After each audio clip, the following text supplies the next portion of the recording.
Welcome to the Mind Solution podcast with Sarah Maud. The Mind Solution podcast is for leaders like you who are passionate about well-being in the workplace because you understand that a strong, resilient and happy workforce is the key to your organisation's success. The Mind Solution podcast is here to help you. So join us every week where we'll share with you powerful insights, strategies and know-how to ensure that your people and your organisation are truly thriving from the inside out.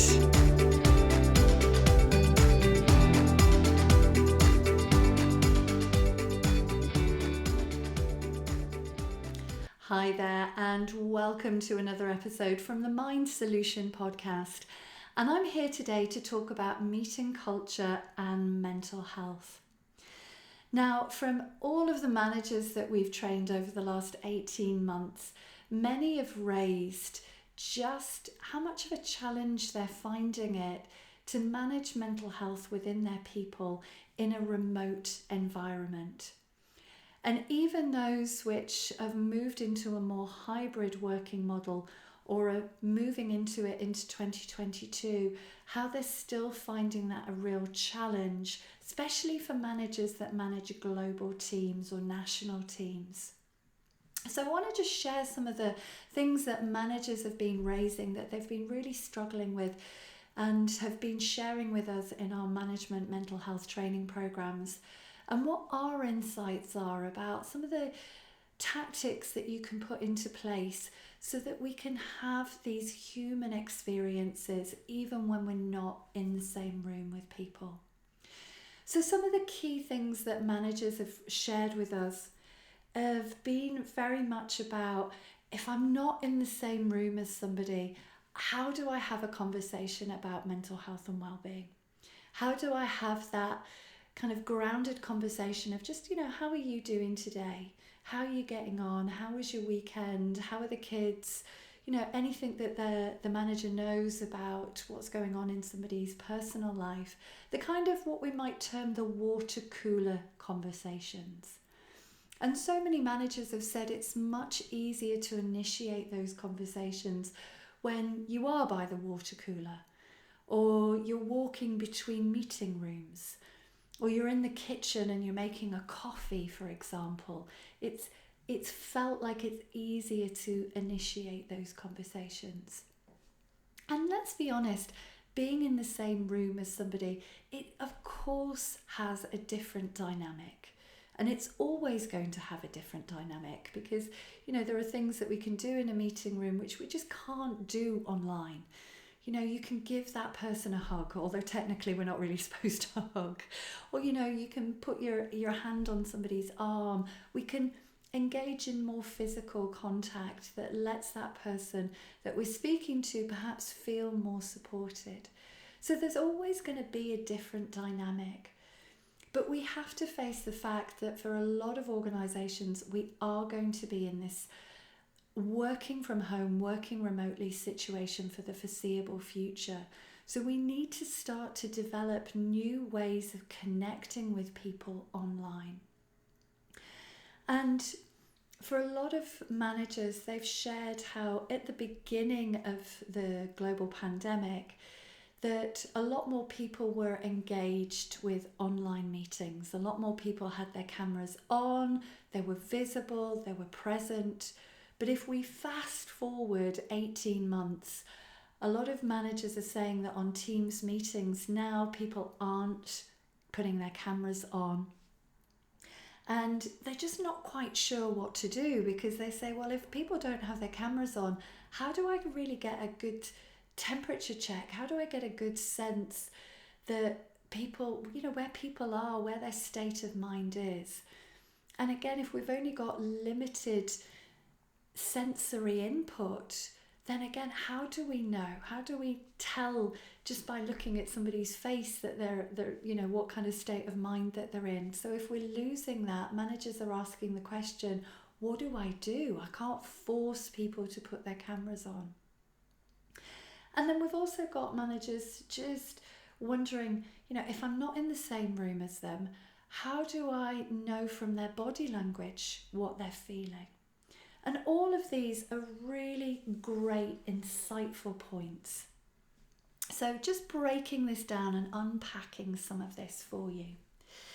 Now, I'll be honest with you, it is a little bit of a myth that we can't create a connection with somebody unless we're in the same room as them. Now, when you're in the same room as somebody, yes, you can see what they're doing with all of their body. You can see what they're doing with their hands, their feet, their legs, all of that. But you don't have to be in the same room as somebody to experience a really profound connection with somebody. And this is one of the big things that we teach on our management mental health training program. And I know that to be true because I've worked with people, I've worked in a coaching capacity with people all around the world for 10 years now. And I know that I can create a very powerful connection with somebody even when I am speaking to them on the other side of the world. Because when we're in real connection with somebody, we don't need to see what they're doing in that kind of traditional body language NLP type modality. We don't need to know what they're doing with their feet, with their hands. Because when we're in real connection with somebody, we are speaking a language with them that goes far beyond just body language. We're able to really intuitively hear what's being said, but we're also able to hear what's not being said. So creating that connection, really being with that person, doesn't mean that you have to be in the same room with them. And that's something that we, as I say, we teach managers about how to create that really innate connection with people. And a lot of it comes down to listening. Because a lot of managers, when they are talking to their staff, their employees, their colleagues online, they're far too quick to jump in, and maybe you're listening to this and you're guilty of this, far too quick to jump in and start trying to diagnose or give advice or share their own personal experiences instead of actually just really listening to that person. And people are honestly crying out to be listened to. And one of the things that we share with managers is that if you improve your listening skills by 1%, you will improve your impact. You will increase your impact by 1,000%. And a lot of managers that go through our program start by thinking that they're actually really good listeners until they go through our program and they do our exercises, and then they go, oh, yeah, I'm not actually that much of a good listener. But now they have the knowledge and the skills to be able to start to really, really listen to people. Because we do live in a very always on, distracted culture, and I'm sure you've probably experienced this yourself. You know, you're at home, maybe it's a Saturday night and you're watching a movie, but you know, your kids are on their iPad and maybe you're WhatsApping your friend at the same time, and it's just this, you know, this very always connected to something type way that so many people live. And when we're in a very distracted world, people aren't really being listened to. There's such power that comes from just really listening to somebody and holding that space for them. And when we do, we really do experience that connection. And when you are in that place where you feel that sense of connection and that person that you're speaking to feels that, it really doesn't matter where they are, whether they're in the same room with you or whether they're in Australia. Now, when it comes to meeting cultures and having cameras on or off, I know from speaking to a lot of organisations that a lot of organisations have gone through similar things, that at the beginning, people perhaps needed to feel a greater sense of belonging. They needed to feel a greater sense of sort of teamwork and relationships. So people were more engaged. They did have their cameras off. And again, fast forward to where we are now. And yeah, in a lot of meetings, people aren't engaging in the same way. They're not putting their cameras on. And managers are saying, what do? We can't go around like law enforcers forcing people to put their cameras on.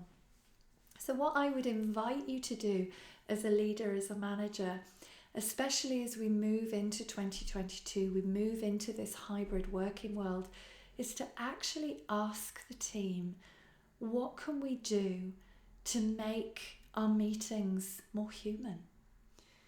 And people are team meetinged out. People are zoomed out. People literally do go from online meeting to online meeting to online meeting. So we can't be harsh. We can't judge people too much from wanting to just actually switch their cameras off. But perhaps there are particular meetings, and maybe like team meetings, not Teams as in Microsoft Teams, but team meetings are ones where what can we do to make those meetings more human? What can we commit to as individuals so that we do experience a greater sense of connection? Because for leaders, you do need to be able to see people's face. You do need to be able to see something. I mean, you can get a certain sense of intuition just listening to people's voice, but yeah, absolutely. What can the group, the team, do to commit to making their meetings more human, to allowing each other to be able to check in on each other? Because as managers, it's not just about our responsibility as managers and leaders for mental health, but actually what are we doing to look out for one another as peers, as colleagues? And so raising that with your team, as we move into this world where we are going to continue to work either remotely or in a hybrid, what can we do? And coming up with like a team agreement, a team commitment that does involve those meetings having their cameras on. Or even if it's just having their cameras on for half of their meeting, but coming up with some agreement so that we can really continue to keep that sense of connection going as a team. Now, when it comes to initiating conversations, yes, it can be easier to initiate conversations when we're in the office and we are walking from meeting to meeting, or we are having those water cooler conversations, or we're just, we've popped out for some lunch, or we've popped out to get a coffee.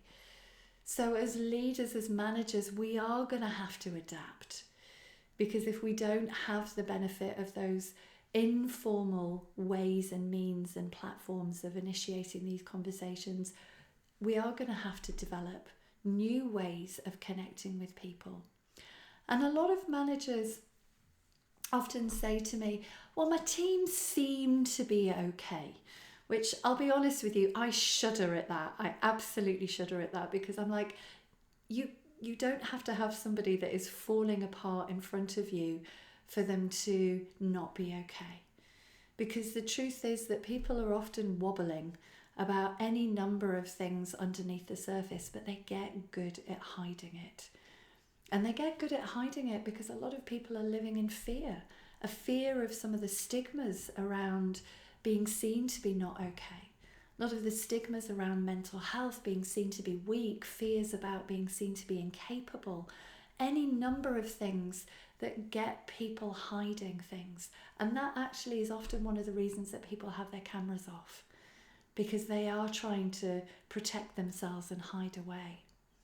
So where you can't perhaps meet people in a certain location because everybody's working from a remote location, then thinking about what as leaders can you do to connect with your team on a one-to-one level in the most human, personal way that you can.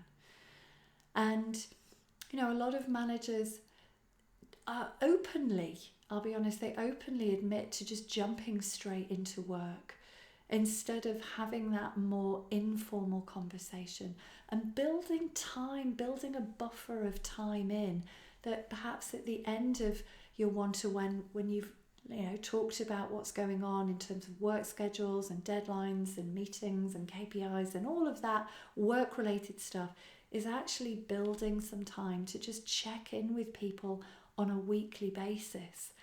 Asking that question, how are you doing? How are you really doing today? How's your week going? How are things going in general? And really connecting with that person. Because if we don't know how somebody is, then we are going to struggle to manage that, particularly from a mental health perspective.